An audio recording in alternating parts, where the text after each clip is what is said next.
어르신, 잘못했습니다. 저희가 죽을 죄를 졌습니다. 새벽녘 희뿌연 안개가 걷히기도 전 박복래 할머니는 어김없이 마당 한쪽에 마련된 작은 텃밭으로 향했습니다. 호미로 흙을 일구고 밤새 이슬을 머금어 파릇하게 돋아난 상추며 아욱을 정성스레 거두는 것이 할머니의 하루를 여는 중요한 의식이었죠. 올해 76, 허리는 다소 굽었지만 여전히 정정한 걸음걸이였습니다. 자식들은 이제 편히 쉬시라고 성하지만 이른 새벽 흙냄새를 맡으며 소소하게 몸을 움직이는 것이야말로 할머니에게는 큰 낙이었어요. 오늘따라 유난히 싱싱한 상추를 한 소쿠리 가득 따고 나니 문득 달력에 표시해둔 은행 볼 일이 떠올랐습니다. 아차, 오늘이 그날이구먼. 작년에 손주 대학 등록금 보태주고 남은 돈으로 쏠쏠하게 이자나 받아볼까 하여 넣어두었던 단기 적금이 만기가 되는 날이었죠. 까맣게 잊을 뻔했습니다. 할머니는 이놈의 기억력이란 하고 작게 타박하면서도 오랜만에 목돈을 만질 생각에 입가에 흐뭇한 미소가 감돌았어요. 겸사겸사 얼마 전 생일이었던 막내 손주 녀석 용돈도 두둑이 찾아줄 요량이었습니다. 아침 식사를 마친 할머니는 외출 준비를 시작했습니다. 옷장 깊숙한 곳에서 가장 아끼는 남색 모직 외투를 꺼내 입고 얼마 전 딸이 사준 새 스카프도 정갈하게 둘렀습니다. 화려하진 않지만 늘 단정하고 깔끔한 모습은 할머니의 오랜 습관이었죠. 젊은 시절 시장 좌판에서 채소 장사를 시작해 억척같이 돈을 모아 지금의 작은 상가 건물을 갖기까지 할머니의 삶은 결코 녹록지 않았습니다. 굽이굽이 고된 세월을 통과하며 할머니는 한 가지 지론을 갖게 되었어요. 돈이 인생의 전부는 아니지만 사람 무시 안 당하고 살려면 꼭 필요한 것이다. 할머니는 현관 거울에 비친 자신의 모습을 한번 찬찬히 살펴보고는 만족스러운 듯 고개를 끄덕였습니다. 오랜만에 타는 시내버스는 사람들로 제법 북적였습니다. 창가 자리에 겨우 몸을 기댄 할머니는 빠르게 스쳐 지나가는 풍경을 물끄러미 바라보았죠. 수십 년 전 이 길을 매일같이 오가며 보았던 풍경과는 사뭇 달라진 모습이었습니다. 그때는 저 높은 건물들도 널찍한 도로도 없었지요. 할머니는 눈을 감고 잠시 젊은 날에 치열했던 순간들을 떠올렸습니다. 밤낮 없이 일하며 자식들을 키워내고 한 푼 두 푼 악착같이 모아 지금의 재산을 일구기까지의 과정이 주마등처럼 스쳐 지나갔어요. 그 모든 시간이 있었기에 지금의 자신이 있는 것이라 생각하니 새삼 감회가 새로웠습니다. 이윽고 버스가 목적지인 A은행 앞 정류장에 멈춰 섰습니다. 은행 안으로 들어서니 점심시간이 가까워서인지 평소보다 사람들이 훨씬 많아 보였습니다. 번호표를 뽑아 손에 꼭 쥐고 빈자리를 찾아 두리번거렸죠. 저만치 의자가 하나 비어 있어 다행히 바로 앉을 수 있었습니다. 하지만 대기번호는 한참이나 앞에 있었어요. 할머니는 간혹 번호판을 쳐다보며 자신의 순서를 기다렸습니다. 창구 직원들은 분주하게 움직였고 객장의 고객들은 저마다의 사연을 안고 자신의 차례를 기다리는 듯 보였습니다. 오늘은 유난히 사람이 많구먼. 할머니는 작게 혼잣말을 하며 가방에서 주섬주섬 손수건을 꺼내 이마에 맺힌 땀을 살짝 닦아냈습니다. 조금은 지루한 기다림의 시작이었죠. 기다림의 시간은 생각보다 더디게 흘러갔습니다. 박복래 할머니는 디지털 번호판의 숫자가 느릿느릿 바뀌는 것을 몽하니 바라보기도 하고 창구 직원들의 분주한 손놀림과 고객들의 다양한 표정을 관찰하기도 했죠. 젊은 시절 시장에서 장사할 때도 손님을 기다리는 것은 익숙했지만 그때의 기다림은 희망과 설렘이 동반된 것이었습니다. 지금 은행에서의 기다림은 그저 무미건조하게 느껴졌어요. 1시간이 훌쩍 넘어가자 슬슬 허리도 아파오고 아침 일찍부터 서두른 탓인지 피로감도 몰려왔습니다. 에고, 은행 한번 오기 참 힘들구먼. 나지막한 혼잣말과 함께 작게 한숨을 내쉬는 할머니였습니다. 띵동, 347번 고객님, 3번 창구로 와주십시오. 드디어 할머니가 손에 쥔 번호표의 숫자가 호명되었습니다. 반가운 마음에 할머니는 살짝 뻐근한 허리를 두드리며 자리에서 일어나 3번 창구로 향했죠. 창구에는 김민지 주임이라는 명패가 놓여 있었고 앳돼 보이는 젊은 여직원이 모니터를 응시하고 있었습니다. 할머니는 공손하게 인사하며 가방에서 예금 통장 몇 개와 도장을 꺼내 창구 위에 올려놓았습니다. 수고가 많으십니다. 여기 이 통장들이 만기가 다 된 것 같은데 한번 확인해 주시고 저기 이 통장에서 한 50만 원만 좀 찾을까 하는데요. 할머니는 또렷하고 찬찬한 목소리로 용무를 설명했습니다. 혹시나 잘 못 알아들을까 싶어 평소보다 조금 더 신경 써서 말하는 것이었죠. 손주 녀석에게 줄 용돈과 시장에 들러 창거리를 살 생각에 마음이 조금은 들떠 있었습니다. 김민지 주임은 할머니가 내민 통장들을 별다른 표정 변화 없이 건네받았습니다. 하지만 그 시선은 할머니의 옷차림과 손에 쥔 낡은 가방을 잠시 스캔하는 듯 했어요. 무언가 못마땅하다는 기색이 스쳐 지나가는 것을 할머니는 놓치지 않았습니다. 김 주임은 통장을 기계적으로 넘기며 확인하더니 이내 못마땅한 표정으로 입을 열었죠. 어르신, 이건 이미 예전에 만기 해지되어서 잔액도 거의 없으시고요. 이건 뭐 이자도 거의 안 붙는 입출금 통장이신데 그리고 이적금은 만기일이 아직 한참 남았는데요. 제대로 좀 확인하고 오셔야 저희도 일이 편합니다. 말끝에는 은근한 짜증이 묻어나왔습니다. 마치 할머니가 일부러 틀린 정보를 가져와 자신을 귀찮게 한다는 듯한 뉘앙스였어요. 할머니는 순간 당황했지만 애써 침착함을 유지하며 물었습니다. 아이고, 내가 날짜를 잘못 봤나 보구려. 그럼 지금 돈을 찾을 수 있는 건 이 입출금 통장이라는 거요?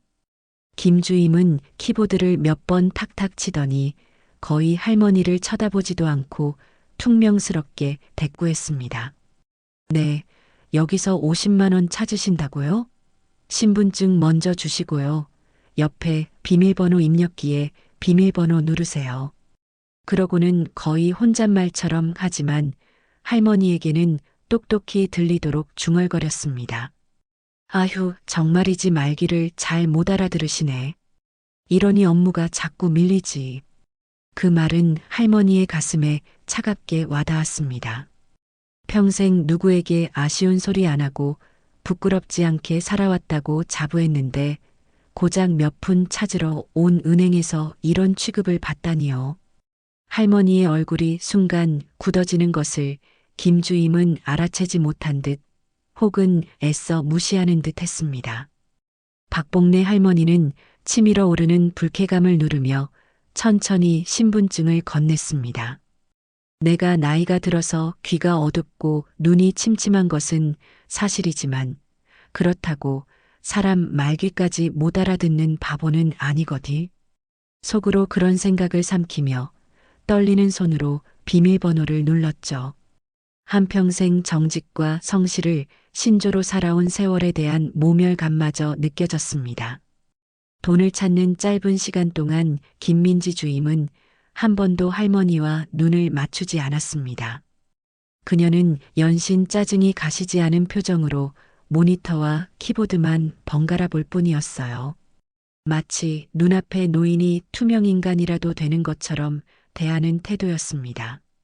할머니는 조용히 그 모습을 지켜보았습니다. 처음에는 그저 젊은 직원의 미숙함이려니 혹은 오늘따라 유난히 일이 많아 스트레스를 받아서 그런 것이려니 넘기려 했지만 반복되는 무례함에 점차 인내심이 바닥을 드러내고 있었죠. 50만 원이 인출되어 나오자 김주임은 돈을 세어보지도 않고 그냥 할머니 쪽으로 휙 밀어놓았습니다. 여기요. 확인해 보세요. 여전히 건조하고 사무적인 말투였죠. 할머니는 돈을 받아 가방에 넣으며 마지막으로 한 번 더 김주임을 바라보았습니다. 그리고는 아주 나지막하지만 무언가 단단한 결심이 선 듯한 목소리로 입을 열었습니다. 아가씨, 내가 오늘 원래는 이 돈만 찾으려던 게 아니오. 은행에 볼 일이 좀 더 남았는데 아가씨 태도를 보니 여기서 더는 이야기하고 싶지가 않구려. 그 말에도 김주임은 네. 무슨 말씀이세요? 용무 끝나셨으면 다음 분이라며 대수롭지 않게 넘기려 했습니다.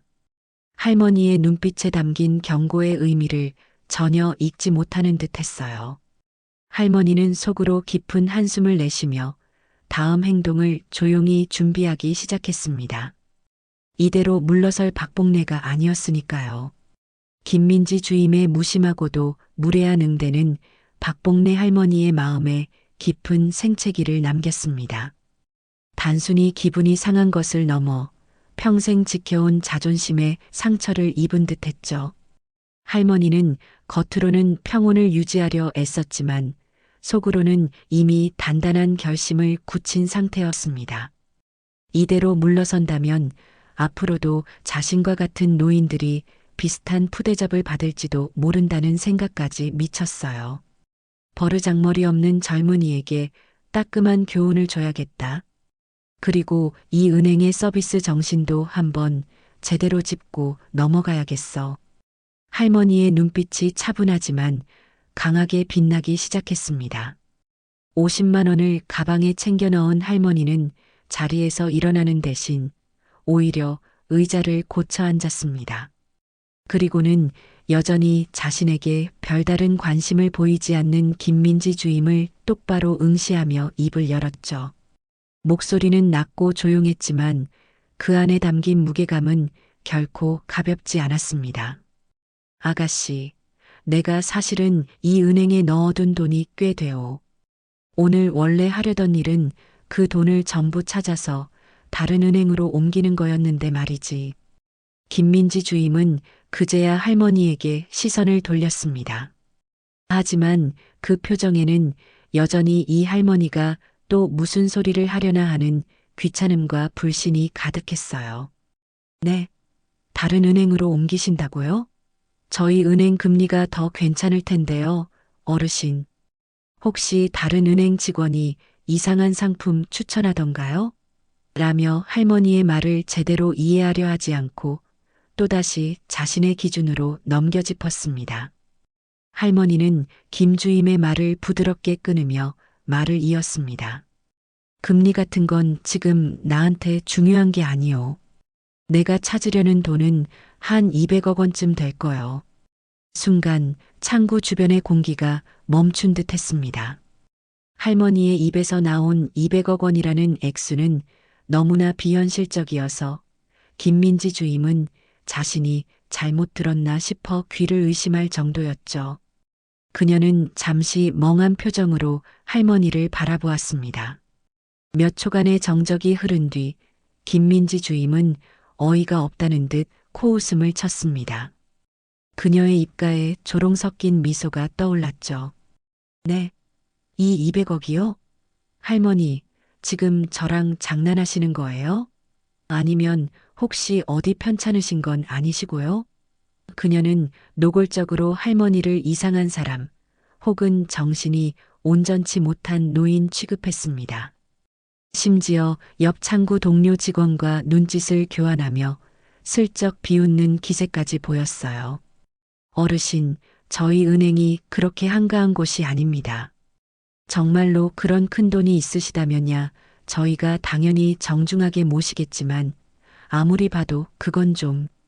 김주임은 말을 흐리며 할머니의 행색을 다시 한번 위아래로 훑어보았습니다. 비록 할머니가 남색 모직 외투에 깔끔한 스카프를 하고 있었지만 수십 년 세월의 흔적이 묻어나는 그 모습 어디에서도 200억 원이라는 거액의 자산과 이미지는 찾아볼 수 없다고 그녀는 판단한 것이죠. 만약 정말로 큰 돈을 찾으실 거라면 그에 합당한 절차와 서류가 필요합니다. 그리고 그렇게 큰 금액은 저희 지점에 당장 현금으로 준비되어 있지도 않고요. 다음 분 기다리시니까 이만. 김주임은 할머니의 말을 더 이상 들을 가치도 없다는 듯 일방적으로 대화를 마무리하려 했습니다. 박복래 할머니는 김민지 주임의 노골적인 무시와 조롱에도 전혀 동요하지 않았습니다. 오히려 그런 반응을 예상했다는 듯 침착하게 가방을 열었죠. 그리고는 가방 깊숙한 곳에서 꼼꼼하게 비닐 파일에 보관해 온 서류 뭉치와 묵직한 인감도장을 꺼내 창구 위에 올려놓았습니다. 아가씨 말이 맞소. 큰 돈을 찾으려면 당연히 증거가 있어야겠지. 여기 내 명의로 된 A은행 VIP 초우량 고객 예금 증서랑 관련 서류들이요. 그리고 이게 내 인감도장이고. 이것부터 확인해보고 그래도 내가 장난하는 것 같으면 그때 다시 이야기합시다. 할머니가 내민 서류들은 한눈에 보기에도 평범한 예금 통장과는 달라 보였습니다. 고급스러운 재질의 증서에는 선명하게 VIP 고객님이라는 문구가 박혀 있었고 예금액이 적힌 부분은 여러 개의 0으로 채워져 있었죠. 김민지 주임은 마지못해 서류를 집어들었습니다. 처음에는 여전히 의심의 눈초리를 거두지 않았지만 증서에 찍힌 은행 직인과 VIP 고객 담당 부서의 연락처, 그리고 무엇보다 예금액 부분에 적힌 숫자를 확인하는 순간 그녀의 얼굴에서 웃음기가 싹 사라졌습니다. 눈을 몇 번이고 비비며 다시 확인했지만 숫자는 변하지 않았어요. 이 200억 원. 김주임의 동공과 가늘게 떨리기 시작했습니다. 손에 든 서류가 갑자기 천근만근처럼 무겁게 느껴졌죠. 잠시만요, 고객님. 제가 확인 좀 해보겠습니다. 방금 전까지의 오만하고 냉랭하던 태도는 온데간데 없었습니다. 김민지 주임의 목소리는 확연히 떨리고 있었고 이마에는 식은땀까지 송골송골 맺히기 시작했어요. 그녀는 떨리는 손으로 수화기를 들고 어딘가로 다급하게 전화를 걸기 시작했습니다. 창구 주변의 분위기가 순식간에 얼어붙는 것을 박복래 할머니는 그저 담담한 표정으로 지켜보고 있었습니다. 통쾌한 반격의 서막이 오르는 순간이었죠. 박복래 할머니가 내민 VIP 예금 증서와 200억 원이라는 엄청난 액수는 일개 창구 직원이 감당할 수 있는 수준을 아득히 넘어선 것이었습니다. 김민지 주임의 얼굴이 새하얗게 질린 것을 시작으로 조용했던 은행 지점 내부는 순식간에 보이지 않는 동요와 긴장감으로 휩싸이기 시작했죠. 할머니의 침착한 태도와는 대조적으로 은행 직원들은 이제 막 발등에 떨어진 불을 끄기 위해 허둥대기 시작했습니다. 사태의 심각성을 깨달은 것은 비단 김민지 주임뿐만이 아니었어요. 김민지 주임의 다급한 내선 전화를 받은 사람은 바로 창구 업무를 총괄하는 박 팀장이었습니다. 처음 김 주임이 횡설수설하며 200억 VIP 고객 인출 요청 등의 단어를 내뱉었을 때 박 팀장은 또 무슨 황당한 일이냐며 대수롭지 않게 여겼죠. 김 주임, 정신 똑바로 차리고 다시 말해봐. 고객님이 뭘 원하신다고? 라며 차분하게 되물었습니다. 하지만 재차 확인한 내용과 김 주임의 평소와 달리 극도로 긴장한 목소리에서 심상치 않은 기운을 감지한 박 팀장은 즉시 자리에서 일어나 3번 창구로 향했습니다. 그의 미간은 이미 좁혀져 있었어요. 창구에 도착한 박 팀장은 박복래 할머니와 그녀가 내민 서류들을 번갈아 보았습니다. 그리고 전산 단말기를 통해 고객 정보를 직접 조회해 보았죠. 조회 결과 할머니의 예금액과 VIP 등급은 김 주임의 보고와 일치했습니다. 박 팀장의 얼굴에서도 핏기가 가시기 시작했어요. 고객님, 정말 죄송합니다. 저희 직원이 뭔가 큰 실수를 한 것 같습니다. 제가 다시 한번 정확히 확인하겠습니다. 박 팀장은 할머니에게 일단 정중히 양해를 구하며 김 주임에게 싸늘한 눈빛을 보냈습니다. 김 주임은 고개를 푹 숙인 채 거의 울기 직전의 표정이었죠. 박 팀장은 직감했습니다. 이것은 단순한 해프닝이 아니라 자칫하면 은행의 신뢰도에 큰 타격을 줄 수 있는 중대한 사건이라는 것을요. 박 팀장은 자신이 이 사태를 수습하기에는 역부족이라고 판단했습니다. 그는 즉시 지점장실의 문을 두드렸지만 아쉽게도 이강준 지점장은 오늘 연차 휴가 중이었죠. 지점장 부재 시 실질적인 책임은 최 부장에게 있었습니다.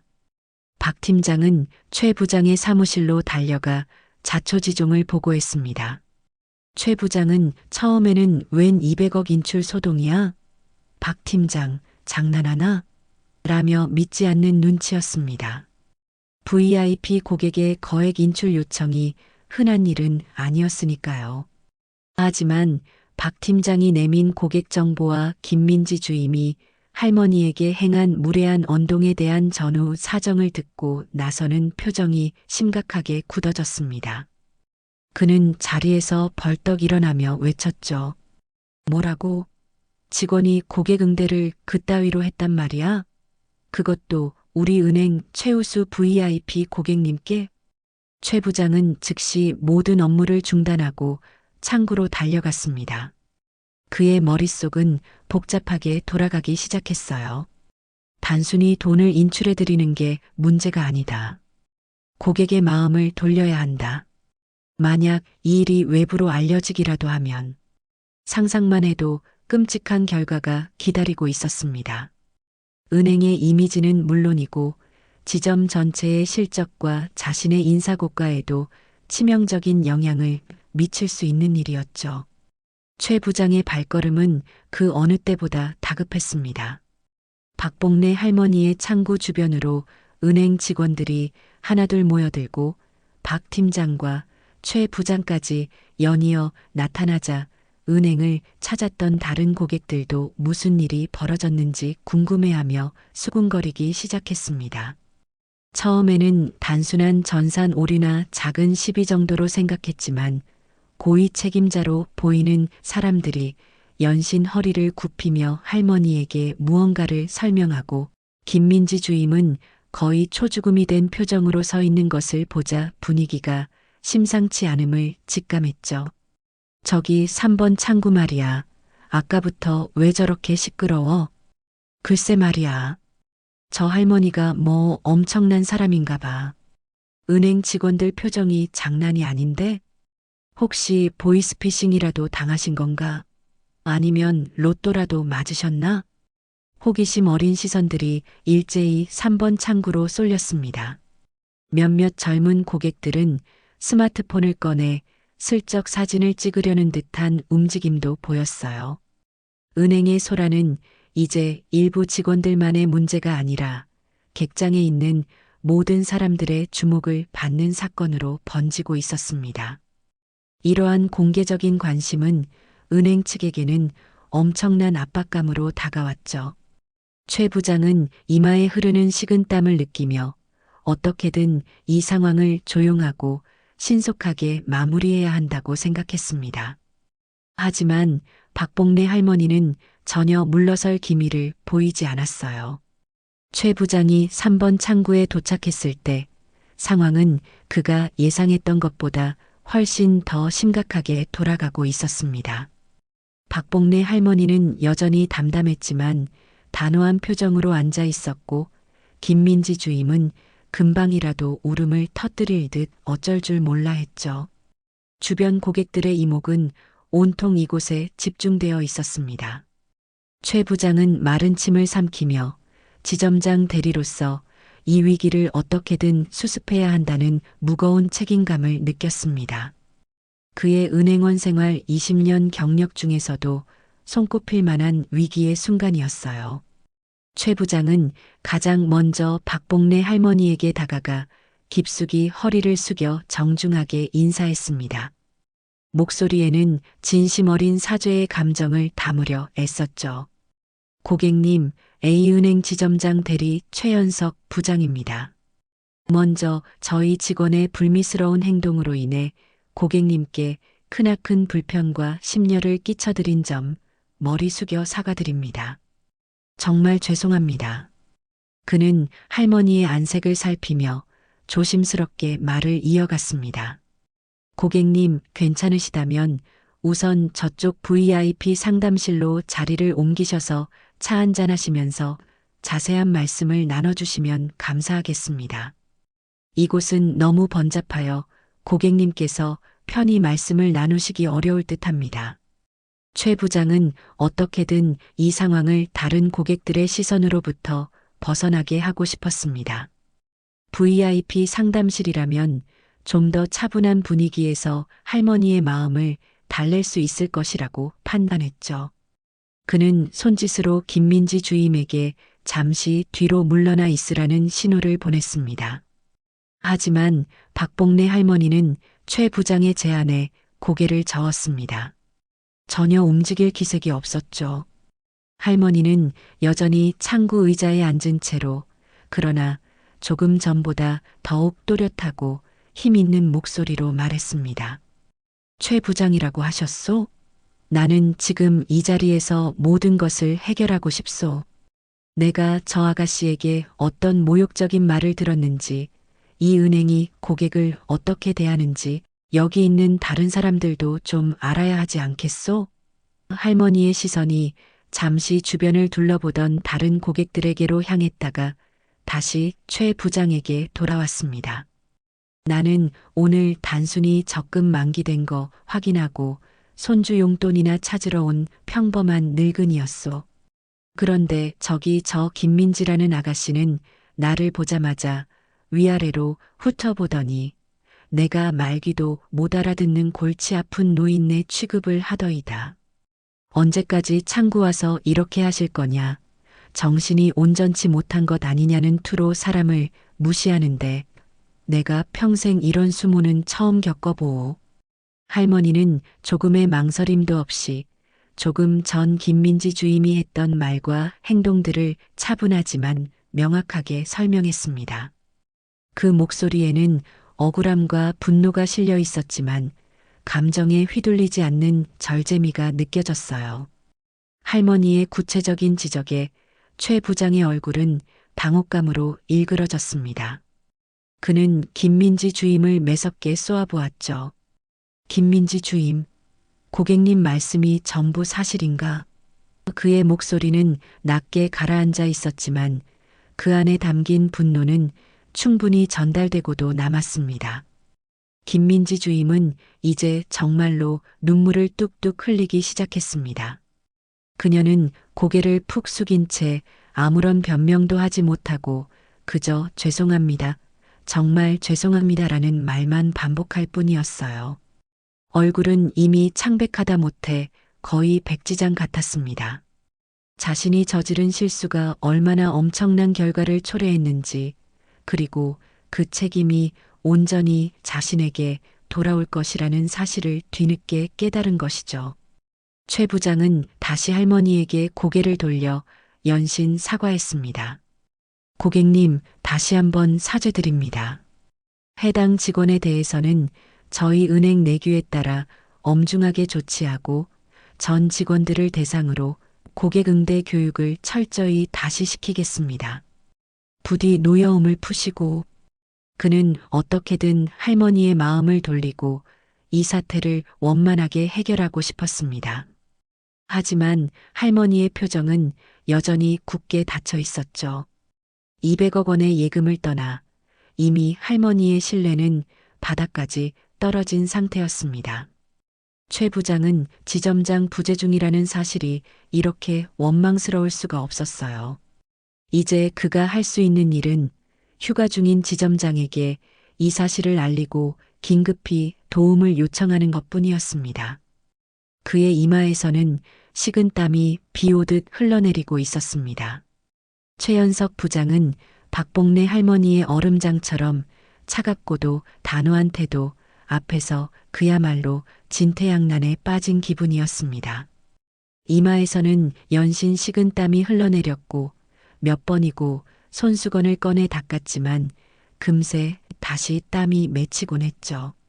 그의 은행원 경력 20여 년 동안 이런 위기 상황은 처음 겪는 일이었기에 머릿속은 새하얗게 비어버린 듯 제대로 된 판단조차 하기 어려웠습니다. 그는 떨리는 손으로 자신의 스마트폰을 꺼내 들었습니다. 이 위기를 해결해줄 유일한 구원투수는 현재 푸른동에 바다를 즐기고 있을 이강준 지점장뿐이었어요. 그의 손가락이 화면 위에서 몇 번을 망설이다가 마침내 지점장의 번호를 찾아 눌렀습니다. 통화 연결음이 길게 이어지는 동안 은행 안의 공기는 마치 압력솥처럼 점점 더 무겁게 가라앉는 듯 했습니다. 김민지 주임은 박 팀장의 지시에 따라 잠시 고객들의 시선이 닿지 않는 작은 회의실로 옮겨져 있었지만 그녀가 남긴 불안과 공포의 잔상은 여전히 창구 주변을 싸늘하게 감돌고 있었죠. 다른 창구 직원들은 애써 태어난 척 업무를 보는 듯 했지만 그들의 표정은 굳어 있었고 손놀림은 평소와 달리 어딘가 부자연스러워 보였습니다. 주변의 고객들은 이제 대놓고 수군거리기보다는 무슨 일인지 궁금해하며 조용히 상황을 주시하는 이들이 대부분이었어요. 그들의 침묵 어린 시선이 오히려 더 큰 압박감으로 다가왔습니다. 몇 번의 긴 통화 연결음 끝에 드디어 이강준 지점장의 여유로운 목소리가 수화기 너머에서 흘러나왔습니다. 최 부장. 무슨 일인가? 나 지금 가족들이랑 모처럼 속초 바닷가에서 회 한 접시 하려던 참인데 급한 일 아니면 나중에 통화하지. 그의 목소리에는 휴가의 한가운데 있는 사람 특유의 느긋함과 약간의 귀찮음이 묻어 있었습니다. 최연석 부장은 터져나오려는 한숨을 간신히 참으며 최대한 침착하고 낮은 목소리로 그러나 사안의 중대성을 담아보고를 시작했습니다. 지점장님, 정말 죄송합니다.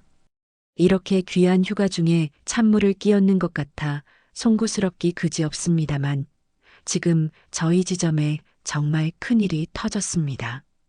VIP 고객 한 분께서 예금 전액 그러니까 약 200억 원에 달하는 금액을 전부 인출해달라고 요청하신 상황입니다. 수화기 너머로 순간 모든 소리가 멎은 듯한 정적이 흘렀습니다. 최 부장은 자신의 심장 소리가 유난히 크게 들린다고 생각했죠. 잠시 후 이강준 지점장은 믿을 수 없다는 듯 혹은 농담으로 치부하려는 듯 되물었습니다. 뭐라고? 200억? 최 부장, 지금 나한테 장난치는 건가? 오늘 만우절도 아니고. 그리고 어떤 VIP 고객이 그렇게 한 번에 전액을 찾는단 말인가? 그러나 이어지는 최 부장의 떨리는 목소리와 상세한 설명, 특히 이 모든 사태의 발단이 된 김민지 주임의 상상을 초월하는 무례하고도 어리석은 응대에 대한 전후 사정을 듣고 나서는 이강준 지점장의 목소리 톤이 순식간에 싸늘하게 돌변했습니다. 마치 한여름의 태양이 갑자기 한겨울의 눈보라로 변한 듯했죠. 뭐라고? 김주임 그 친구가 고객한테 말귀를 못 알아듣는다는 식으로 말했다고? 아니, 지금 제정신으로 근무하는 직원 맞아? 게다가 VIP 고객님께 그런 망발을. 이강준 지점장의 목소리에는 실망감을 넘어선 격렬한 분노가 실려 있었습니다. 그의 머릿속에는 최근 몇 달간 본사에서 그토록 강조했던 고객 감동 경영 실천 방안과 CS 평가 지표 관련 공문들이 스쳐 지나갔고 만약 이 일이 잘못 처리되어 언론에라도 노출된다면 자신의 은행원 인생은 물론 지점 전체가 받을 타격이 불보다 훤했습니다.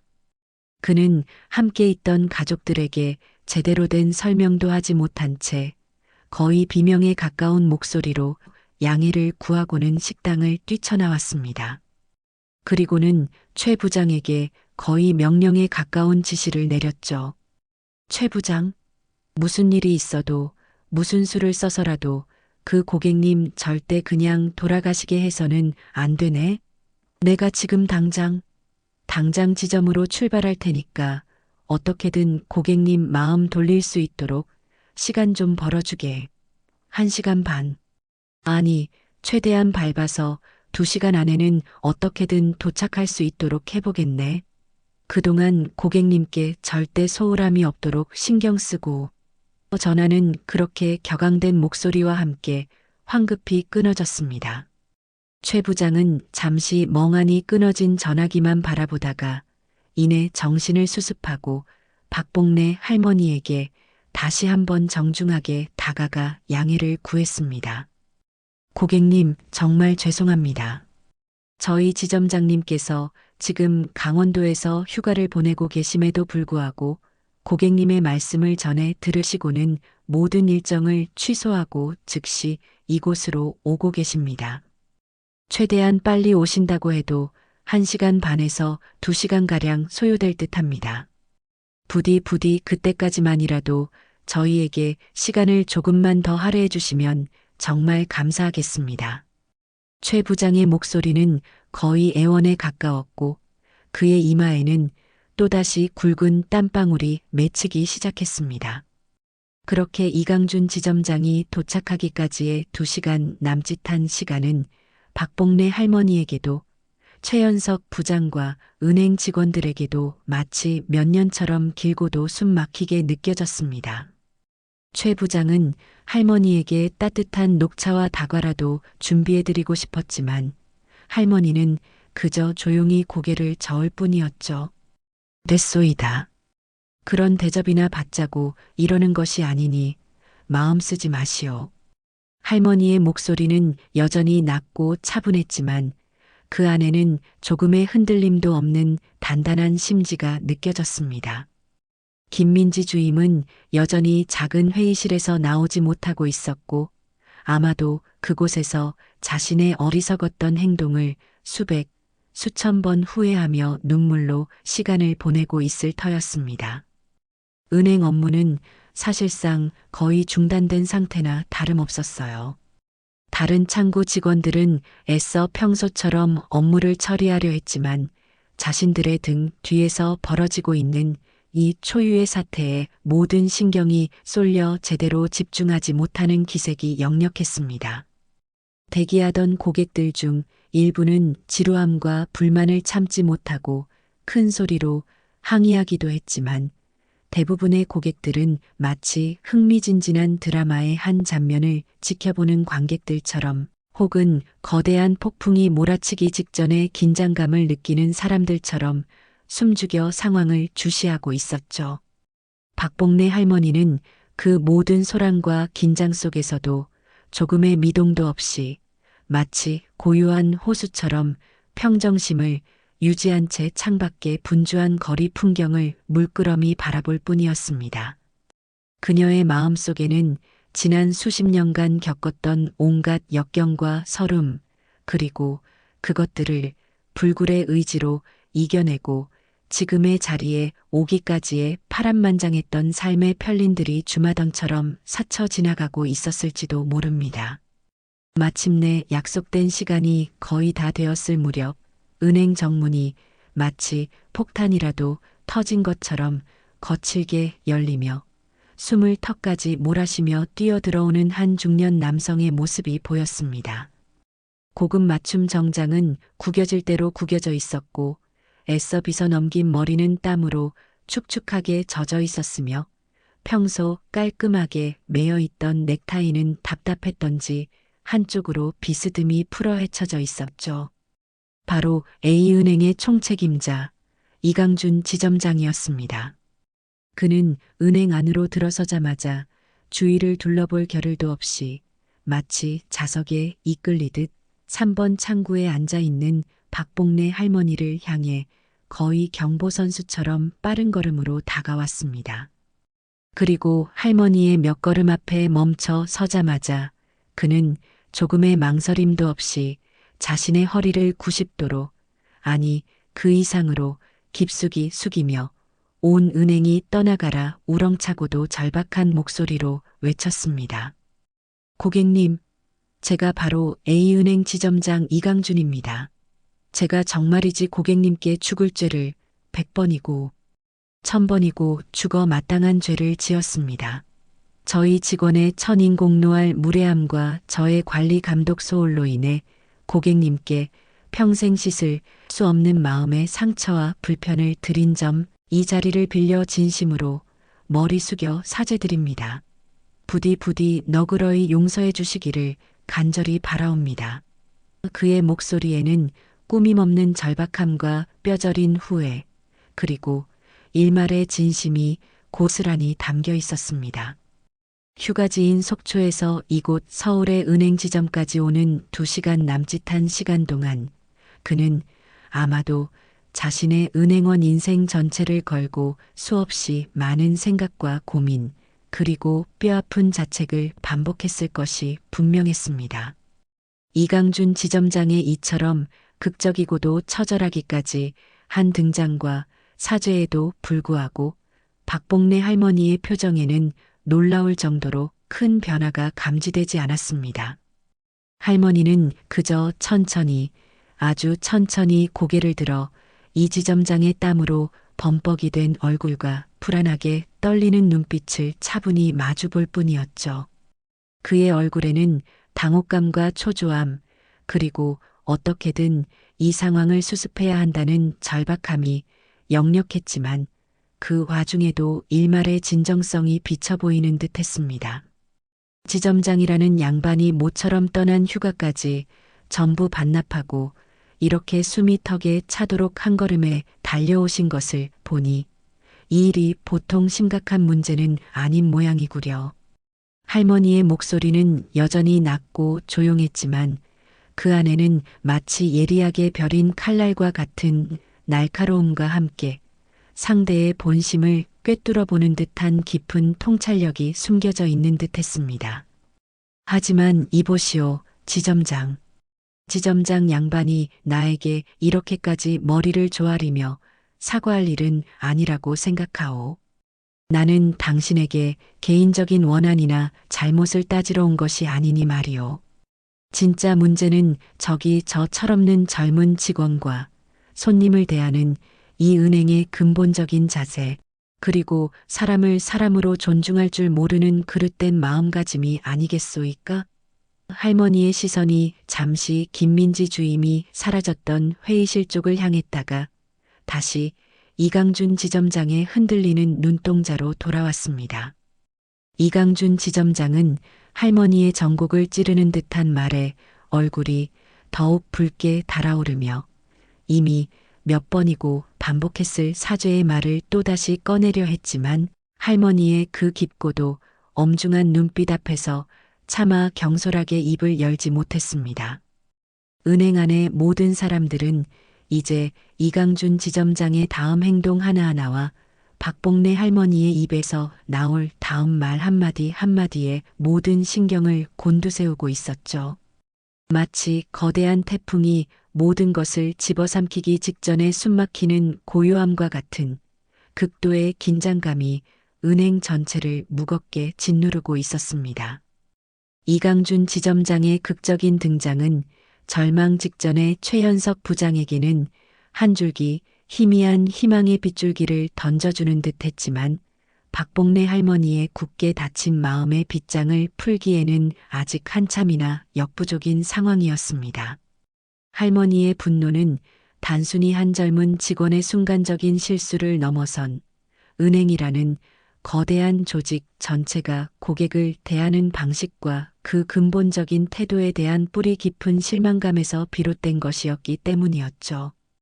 이강준 지점장은 할머니의 그 꿈쩍도 하지 않는 굳건한 모습 앞에서 마치 거대한 암벽을 마주한 등반가처럼 막막함과 함께 식은 땀을 연신 흘리며 다음 말을 어떻게 이어가야 할지 고심하고 있었습니다. 그는 자신의 은행원 생활 전체를 걸고서라도 어떻게든 할머니의 마음을 풀어드리고 이 전대미 문의 사태를 원만하게 해결해야 한다는 절박한 생각뿐이었어요. 주변을 둘러싼 수많은 고객들의 시선은 이제 단순한 호기심을 넘어 비판적인 감시의 눈초리처럼 느껴졌고 시간은 마치 그들의 편이 아니라는 듯 야속하게 흘러만 가고 있었습니다.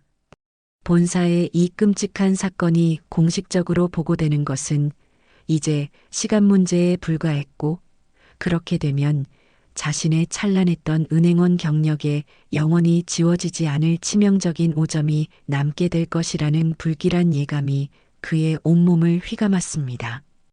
이강준 지점장은 오랜 고심 끝에 마치 마지막 남은 카드라도 꺼내드는 심정으로 결단을 내린 듯 옆에서 마치 죄인처럼 안절부절 못하며 서 있던 최연석 부장에게 무겁고도 단호한 눈짓을 보냈습니다.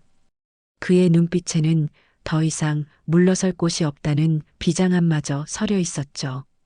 최 부장은 그 눈짓의 의미를 즉시 알아차리고는 잠시 망설이는 듯 했지만 이내 결심한 듯 김민지 주임이 대기하고 있던 작은 회의실로 향했습니다. 잠시 후 최 부장은 거의 넋이 나간 사람처럼 창백한 얼굴의 김민지 주임을 데리고 다시 할머니 앞으로 돌아왔죠. 김민지 주임의 눈은 밤새 울었는지 퉁퉁 부어 있었고 두 뺨에는 아직 마르지 않은 눈물 자국이 선명했으며 다리는 후들후들 떨려 금방이라도 그 자리에 쓰러질 것만 같았습니다. 이강준 지점장은 그런 김 주임의 어깨를 단단히 붙잡아 지탱해주며 아주 낮고 조용하지만 그 누구도 거역할 수 없는 단호하고도 엄중한 목소리로 말했습니다. 김민지 주임, 지금 즉시 고객님께 너가 저지른 크나큰 잘못에 대해 진심으로 마음 깊이 우러나오는 사죄를 드리도록 해. 그리고 고객님께서 너그러이 용서해 주실 때까지 결코 그 자리에서 일어나서는 안 될 것이다. 그의 목소리에는 이전에는 찾아볼 수 없었던 냉철함과 함께 더 이상의 변명이나 관용은 절대 용납하지 않겠다는 듯한 서리빨 같은 냉엄함이 배어 있었어요. 김민지 주임은 그 말에 마치 실 끊어진 인형처럼 혹은 거역할 수 없는 최면에라도 걸린 사람처럼 힘없이 무너지듯 박복래 할머니의 발치 앞에 힘없이 무릎을 꿇었습니다. 할머님, 제가 정말 죽을 죄를 지었습니다. 제가 너무나 어리고 어리석었습니다. 제발 이 못난 것을 한 번만 단 한 번만이라도 용서해 주십시오, 할머님. 그녀는 더 이상 말을 제대로 잇지 못하고 어린아이처럼 목 놓아 흐느끼기 시작했습니다. 뜨거운 참회의 눈물방울이 바닥으로 뚝뚝 떨어져 내리며 그녀의 참담하고도 비참한 심정을 여과 없이 대변하는 듯했죠. 창구 주변은 순간 깊은 정적에 휩싸였고 오직 김주임의 처절한 울음소리만이 싸늘하게 식은 은행 바닥을 공허하게 두드리고 있었습니다. 몇몇 마음 약한 여성 고객들은 차마 그 모습을 정면으로 바라보지 못하고 고개를 돌리거나 안타까운 표정으로 그녀를 바라보기도 했지만 대다수의 사람들은 이제 박복래 할머니의 다음 반응이 어떨지에 모든 관심을 집중하며 숨을 죽이고 있었어요. 박복래 할머니는 자신의 발 아래에 무릎을 꿇고 용서를 빌며 서럽게 눈물을 쏟아내는 김민지 주임을 한동안 아무 말 없이 그저 가만히 내려다볼 뿐이었습니다. 할머니의 깊은 눈매가 드리운 얼굴에는 어떤 특정한 감정도 쉽게 읽히지 않았죠. 마치 폭풍 전야의 고요함처럼 그 침묵은 오히려 더 큰 무게감으로 주변을 압도했습니다. 얼마나 시간이 흘렀을까. 마침내 할머니는 나지막하지만 그 누구보다도 또렷하고 분명한 목소리로 입을 열었습니다.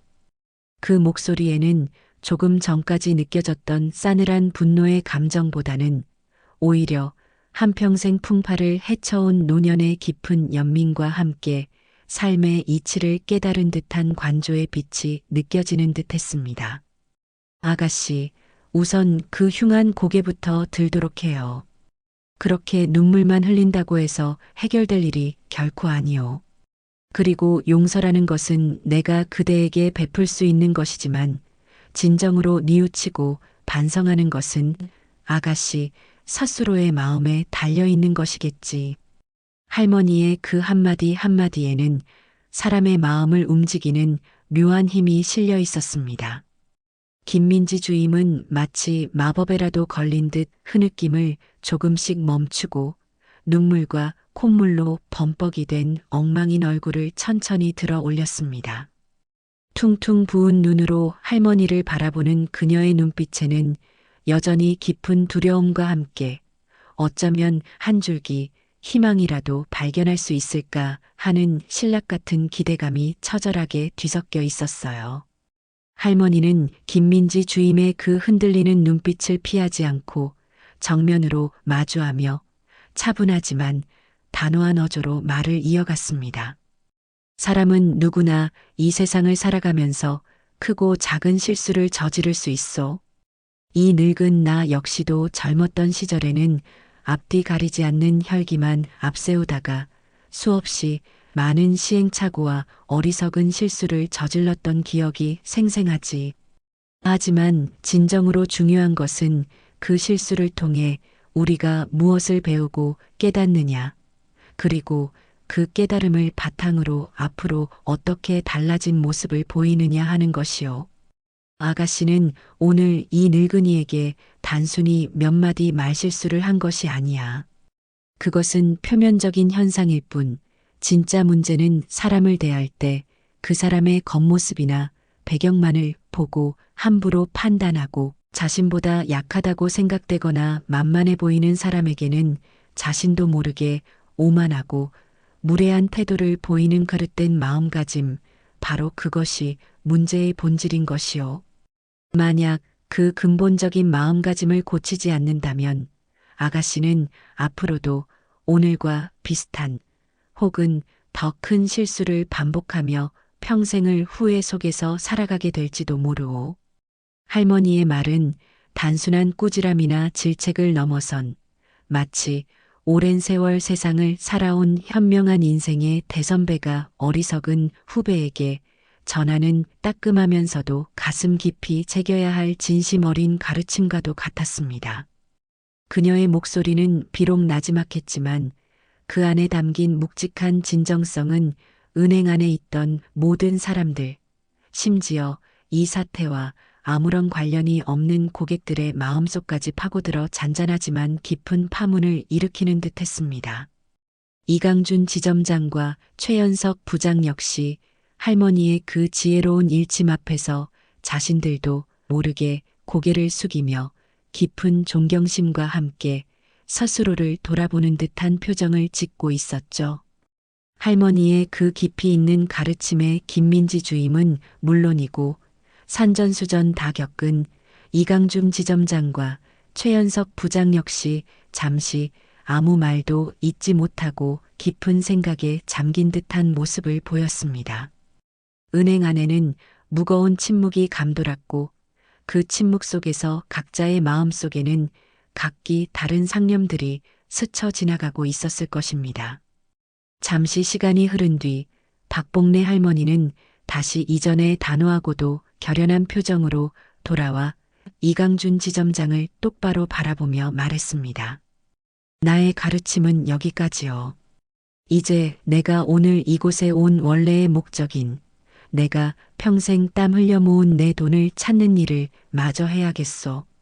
내 모든 통장에 있는 돈, 단 한 푼도 남김없이 지금 당장 모두 인출해 주시오. 그 절차가 아무리 복잡하고 시간이 오래 걸린다고 해도 나는 아무런 상관없소. 오늘 안에 이 은행과의 모든 인연을 깨끗하게 정리하고 두 번 다시 이곳에 발걸음하는 일이 없도록 하고 싶으니 말이오. 할머니의 목소리에는 더 이상의 어떤 회유나 협상의 여지도 남겨두지 않겠다는 듯한 강철과도 같은 결연한 의지가 담겨 있었습니다. 이강준 지점장은 고객님, 제발 다시 한 번만 더 생각해 주십시오. 저희 A은행에게 만회할 수 있는 마지막 기회를이라며 매달리고 싶었지만 할머니의 그 확고부동한 눈빛과 단호한 어조 앞에서 차마 그 말을 끝까지 꺼내지 못하고 말끝을 흐릴 수밖에 없었습니다. 그는 결국 깊고도 무거운 한숨을 내쉬며 옆에 서 있던 최연석 부장에게 체념한 듯 고개를 힘없이 끄덕였죠. 이제는 정말로 피할 수 없는 현실, 즉 200억 원이라는 천문학적인 금액의 인출 절차를 실제로 준비하고 실행해야만 하는 상황이 도래한 것이었습니다. 은행 내부의 모든 시스템이 이 하나의 거대한 거래를 처리하기 위해 긴급하게 돌아가기 시작했고, 본점의 자금부와 리스크관리부에도 실시간으로 상황이 보고되며 A은행 전체가 박봉래 할머니 단 한 사람을 위해 전례 없는 비상체제로 움직이는 극적인 상황이 눈앞에서 펼쳐지고 있었습니다. 할머니는 그 모든 긴박한 과정들을 마치 태풍의 눈처럼 고요하고도 묵묵하게 지켜보며 자신의 이 결정이 가져올 앞으로의 거대한 파장을 가늠하고 있는 듯한 깊은 표정을 짓고 있었습니다. 박봉래 할머니의 200억 원 전액 인출 요구는 단순한 엄포가 아니었습니다. 이강준 지점장과 최연석 부장이 진심으로 사죄하고 원인을 제공한 김민지 주임이 눈물로 용서를 빌었음에도 할머니의 결심은 흔들리지 않았죠. 은행은 이제 실제적인 인출 절차에 착수할 수밖에 없는 상황에 놓였습니다. 일개 지점에서 한 번에 200억 원이라는 거액의 현금이 오가는 것은 거의 불가능한 일이었기에 본점과의 긴밀한 협조와 자금 이동 계획이 시급히 필요했습니다. A은행 본사에는 그야말로 비상이 걸렸죠. 임원급 회의가 긴급히 소집되었고 각 부서 담당자들은 이 전대미문의 사태를 해결하기 위해 분주하게 움직이기 시작했습니다. 할머니 한 사람의 결정이 거대한 은행 조직 전체를 뒤흔들고 있는 형국이었어요. 은행 창구 앞에서의 소동은 잠시 멈춘 듯 보였지만 보이지 않는 곳에서의 움직임은 더욱 긴박하게 돌아갔습니다.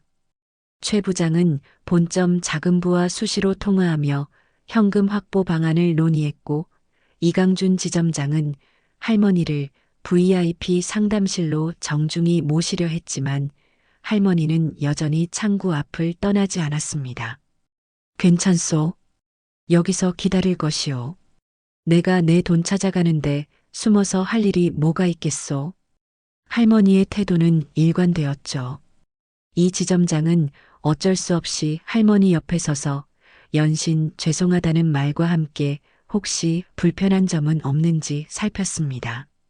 그의 이마에는 식은땀이 마를 새가 없었고 속으로는 100번이고 1000번이고 김민지 주임을 원망하고 또 자신을 책망했을 거예요. 은행 직원들은 할머니의 눈치를 보며 조용히 업무를 처리하려 했지만 그들의 손놀림은 평소보다 훨씬 더 어색하고 불안해 보였습니다. 은행 안의 모든 시선은 여전히 할머니에게 집중되어 있었죠. 사실 박봉래 할머니가 정말로 200억 원이라는 거금을 모두 인출해 다른 은행으로 옮길 생각이었는지는 아무도 알 수 없었습니다. 어쩌면 할머니는 처음부터 돈을 옮기는 것 자체보다는 이번 사건을 통해 무례한 직원에게 따끔한 교훈을 주고 은행 전체의 안일한 서비스 정신에 경종을 울리려는 더 큰 그림을 그리고 있었을지도 모릅니다. 젊은 시절부터 산전수전 다 겪으며 돈의 무서움과 중요성을 누구보다 잘 알고 있었지만 동시에 돈보다 사람이 먼저라는 신념을 평생 지켜온 할머니였으니까요. 그녀는 이강준 지점장과 은행 직원들이 진심으로 반성하고 변화하려는 의지를 보이는지, 그저 이 상황을 모면하기 위해 급급한 것은 아닌지를 날카롭게 관찰하고 있었습니다. 할머니의 침묵은 그 자체로 무거운 압박감이었고, 은행 측에게는 자신들의 진정성을 증명해야 하는 시험대와도 같았죠. 시간이 흐를수록 이강준 지점장은 초조함을 넘어 거의 절망감에 가까운 감정을 느끼기 시작했습니다. 본사에서는 어떻게든 고객의 마음을 돌리라는 압박이 계속되었고, 현금 수송 절차는 예상보다 더 많은 시간을 요구하고 있었어요. 오후 시간이 꽤 흘러 은행 마감 시간이 다가올 무렵, 이강준 지점장은 마지막이라는 심정으로 할머니에게 다시 한번 간곡하게 말을 건넸습니다. 고객님, 저희가 고객님께 드린 상처가 얼마나 큰지 잘 알고 있습니다. 하지만 부디 저희에게 한 번만 더 기회를 주시면 안 되겠습니까? 고객님의 말씀을 깊이 새겨듣고 저희 A은행이 진정으로 고객을 섬기는 은행으로 거듭날 수 있도록 모든 노력을 다하겠습니다. 그의 목소리는 거의 애원에 가까웠습니다. 할머니는 오랫동안 창밖을 바라보다가 천천히 이 지점장에게로 시선을 돌렸죠. 그리고는 아주 낮은 목소리로 하지만 분명하게 입을 열었습니다. 지점장, 내가 원하는 것은 단순한 사과나 반성이 아니오. 진정한 변화를 보고 싶은 것이지. 할머니의 말에 이 지점장은 마치 구원이라도 받은 듯한 표정으로 할머니를 바라보았습니다. 고객님, 저희가 어떻게 하면 되겠습니까? 고객님께서 원하시는 것이 있다면 무엇이든 말씀해 주십시오. 저희가 할 수 있는 모든 것을 다하겠습니다. 할머니는 잠시 숨을 고른 뒤 자신의 조건을 하나씩 이야기하기 시작했습니다. 그 조건들은 단순한 금전적 보상이나 개인적인 요구가 아니었어요. 그것은 은행 전체의 시스템과 직원들의 의식을 근본적으로 바꿀 수 있는 훨씬 더 본질적인 내용들이었습니다. 은행 전체가 할머니의 지혜로운 처방 앞에 다시 한번 숨을 죽였습니다. 박복래 할머니가 제시한 조건들은 이강준 지점장과 은행 관계자들에게는 그야말로 한 줄기 빛과도 같았습니다. 물론 그 조건들을 이행하는 것이 쉽지만은 않겠지만 적어도 200억 원이라는 엄청난 자금이 한꺼번에 빠져나가고 은행의 신뢰도가 바닥으로 추락하는 최악의 상황은 피할 수 있다는 안도감이 더 컸죠. 할머니의 조건은 다음과 같았습니다. 첫째, 오늘 물의를 일으킨 김민지 주임은 고객응대부서가 아닌 내부지원부서로 즉시 인사 조치할 것.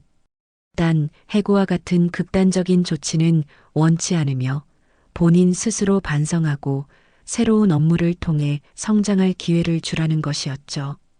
둘째, A은행 전 지점, 전 직원을 대상으로 노인 고객 및 사회적 약자 응대에 관한 특별 심화 교육을 최소 분기별 1회 이상 의무적으로 실시하고 그 결과를 보고할 것. 교육 내용에는 단순한 친절 교육을 넘어 공감 능력 향상과 인권 존중의 가치가 포함되어야 한다는 점도 강조했습니다.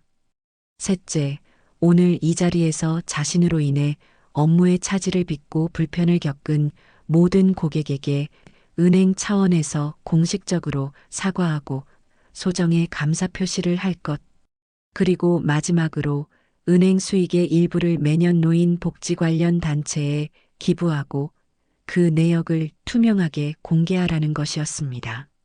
할머니의 조건들은 개인적인 보복이나 이익 추구가 아닌 은행의 근본적인 변화와 사회적 책임을 요구하는 내용들이었기에 이강준 지점장은 감탄과 존경심마저 느낄 수밖에 없었죠. 이강준 지점장은 할머니의 모든 조건을 즉각적으로 그리고 전폭적으로 수용하겠다고 약속했습니다. 그는 즉시 본사에 연락하여 할머니의 요구사항을 전달했고 본사 역시 최고 경영진의 신속한 결정을 통해 모든 조건을 수용하기로 결정했죠. 은행은 그야말로 일사불란하게 움직였습니다. 김민지 주임은 다음 날짜로 본점 내근 부서로 발령이 났고 전 직원 대상 특별교육 프로그램 기획안이 긴급하게 마련되기 시작했습니다.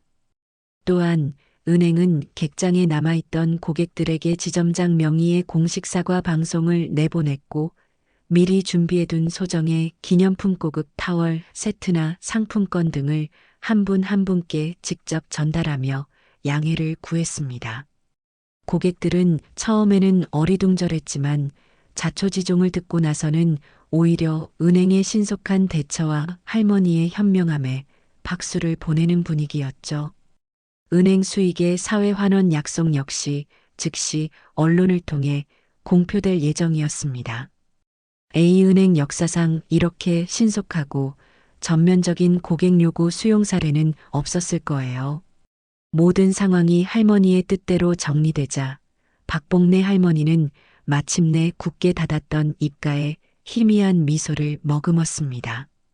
지점장, 약속한 것들 반드시 지켜야 할 것이오. 내가 두 눈 시퍼렇게 뜨고 지켜볼 테니. 할머니의 말에는 농담기 속에서도 진심 어린 무게가 실려 있었죠. 이강준 지점장은 다시 한번 깊이 고개를 숙이며 고객님, 염려 마십시오. 저희 A은행은 오늘 고객님께 드린 약속을 반드시 지키고 고객님께서 보여주신 넓은 아량과 지혜를 본받아 진정한 고객 중심 은행으로 거듭나겠습니다라고 다짐했습니다. 그러자 할머니는 됐소. 그럼 오늘 내가 원래 찾으려던 돈 50만 원만 다시 찾아주시오. 나머지는 당분간은 그대로 두겠소. 지점장과 이 은행을 한번 믿어볼 테니라고 말했습니다. 순간 은행 안의 모든 사람들이 안도의 한숨을 내쉬는 소리가 들리는 듯 했습니다. 200억 원 인출 소동은 그렇게 극적으로 일단락되었죠. 할머니는 새로 인출한 50만 원과 자신의 통장들을 가방에 잘 챙겨 넣고는 모든 직원들의 정중한 배웅을 받으며 유유히 은행을 나섰습니다. 그녀의 뒷모습은 여느 평범한 노인과 다를 바 없었지만 그날 은행에 남긴 교훈의 무게는 결코 가볍지 않았습니다. 박봉래 할머니가 떠난 후 A은행 지점에는 그야말로 폭풍이 지나간 듯한 고요함과 함께 미묘한 변화의 기운이 감돌았습니다. 직원들은 서로의 얼굴을 바라보며 안도의 한숨을 내쉬면서도 오늘 겪었던 일련의 사건들을 쉽게 잊지 못할 것 같았죠. 특히 김민지 주임은 자신의 짧은 생각과 무례한 행동이 얼마나 큰 파장을 불러일으켰는지 뼈저리게 깨달으며 깊은 반성의 시간을 가져야 했습니다. 이강준 지점장은 그날 저녁 전 직원을 모아놓고 할머니의 가르침과 은행의 새로운 다짐에 대해 다시 한번 강조하며 진정한 서비스가 무엇인지 함께 고민하는 시간을 가졌다고 해요. 그날 이후 A은행 직원들의 고객을 대하는 태도는 눈에 띄게 달라졌습니다. 특히 나이 드신 고객이나 다소 행색이 초라해 보이는 고객에게도 더욱 세심하고 존중하는 모습을 보이려 노력했죠. 사람을 겉모습으로 판단하지 말라는 박봉래 할머니의 무언의 가르침이 그들의 마음속 깊이 새겨진 덕분이었습니다. 은행의 변화는 그렇게 한 사람의 용기 있는 행동과 지혜로운 대처에서부터 시작되고 있었습니다. 박봉래 할머니의 200억 원 인출 소동은 A은행에 큰 파장을 남겼지만 동시에 의미 있는 변화의 씨앗을 뿌린 사건으로 기억되었습니다. 할머니가 은행을 나선 후에도 그 여운은 쉽게 가시지 않았죠. 이강준 지점장을 비롯한 은행 직원들은 할머니와의 약속을 지키기 위해 분주하게 움직였습니다. 그들의 노력은 과연 할머니의 마음에 닿았을까요? 그리고 할머니의 그날 행동은 우리 사회에 어떤 메시지를 던졌을까요? 시간이 흘러 그 후의 이야기들이 하나씩 펼쳐지기 시작했습니다. 몇 주가 지난 어느 화창한 오후, 박봉래 할머니는 예고 없이 다시 A은행 지점을 찾았습니다. 그날의 소동 이후 처음 있는 방문이었죠. 할머니가 은행 문을 열고 들어서자 가장 먼저 그녀를 알아본 것은 안내 데스크 직원이었습니다. 직원은 깜짝 놀라면서도 즉시 환한 미소와 함께 정중하게 할머니를 맞이했습니다. 고객님, 어서 오십시오. 오늘 어떤 일로 방문해 주셨습니까? 이전과는 확연히 다른 진심이 느껴지는 응대였어요. 그 직원의 안내를 받아 창구로 향하는 동안 다른 직원들 역시 할머니를 알아보고는 가볍게 목례를 하거나 미소로 인사하는 모습이었습니다. 할머니가 도착한 창구의 직원은 예전에 할머니가 불쾌감을 느꼈던 김민지 주임이 아닌 새로운 얼굴의 중견 직원이었습니다. 그는 할머니에게 편안한 미소를 건네며 고객님, 오랜만에 뵙습니다. 오늘은 어떤 도움을 드릴까요? 라고 부드럽게 물었죠. 할머니는 그 모든 변화를 말없이 지켜보며 입가에 잔잔한 미소를 띄었습니다. 할머니는 특별한 용무가 있었던 것은 아니었습니다. 그저 약속이 잘 지켜지고 있는지, 은행이 정말로 변화하고 있는지 자신의 눈으로 확인하고 싶었던 것이죠. 할머니는 소에게 입금을 마치고 이강준 지점장과도 잠시 반갑게 인사를 나누었습니다. 이 지점장은 할머니에게 그동안 은행에서 시행한 고객 응대 개선 프로그램과 사회공헌 활동 계획에 대해 상세히 설명하며 감사의 뜻을 전했죠. 할머니는 지점장, 수고가 많구려. 앞으로도 지금처럼만 해준다면 더 바랄 것이 없겠소라는 격려의 말을 남기고 은행을 나섰습니다. 그날 할머니의 발걸음은 유난히 가벼워 보였어요. 박봉래 할머니의 이야기는 A은행 내부에서뿐만 아니라 금융업계 전체에 조용하지만 빠르게 퍼져나갔습니다. 처음에는 그저 한 VIP 고객의 해프닝 정도로 치부되기도 했지만 사건의 전말과 할머니가 제시했던 조건들, 그리고 A은행의 전향적인 변화 소식이 알려지면서 업계 사람들은 다시 한번 고객 응대의 중요성과 기업의 사회적 책임에 대해 생각하는 계기를 갖게 되었죠. 특히 고객을 외모나 배경으로 차별해서는 안 된다.